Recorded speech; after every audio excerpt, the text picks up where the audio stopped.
تشاهدون في هذا الفيديو العاجل آخر مستجدات مباراة النهاية بين المنتخب المغربي والشيلي. اليوم تجني المغرب الثمار. كنت في المغرب، زيارة للمغرب، كان في مؤتمر اتحاد من أجل المتوسط مع سيادة النائب محمد أبو العينين. رجعت قلت لحضراتكم المغرب بتشتغل ازاي منظومة كرة القدم أو الرياضة بشكل عام.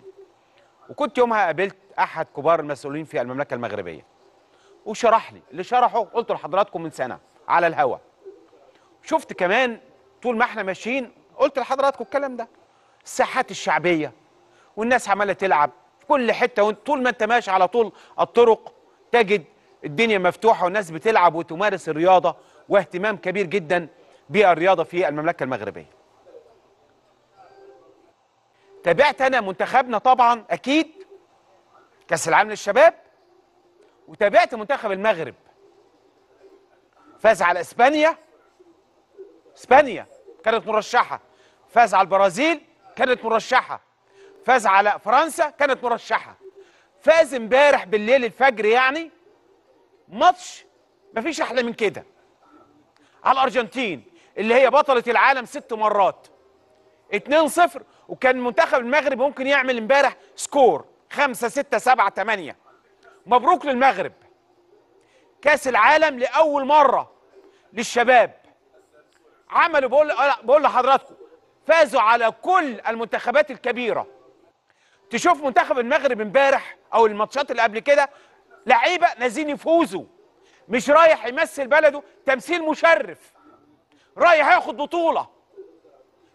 بطولة لأنه في منظومة، في احتراف، مفيش مجاملات، مفيش سين وصاد، في الكويس هو اللي يلعب، مفيش مجاملة للفريق ده والنادي ده واللاعب ده وده مين، مفيش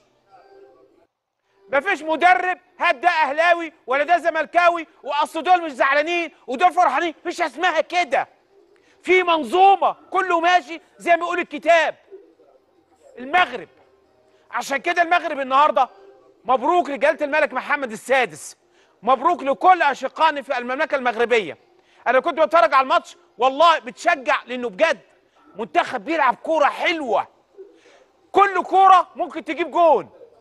أولا فردي هايلين، جماعي 100%، حارس مرمى ولا أروع، منتخب على بعضه 100%، منظومة رياضية عبقرية بصراحة. يعني فوزي الأخجع لو بتتكلموا عليه عمل ده. جلالة الملك محمد السادس ادى صلاحيات كاملة ليهم، دعم كامل، عندهم مدارس للناشئين جوه المغرب وحتى بره كمان، وياخدوا أفضل اللعيبة، والمدارس ديت ياخدوا منها لمنتخب الشباب ثم الأولمبي ثم المنتخب الأول. عشان كده المغرب النهارده تاني بيتكلموا النهارده على افريقيا الكان اللي عندهم اللي جايه اللي احنا رايحين لها.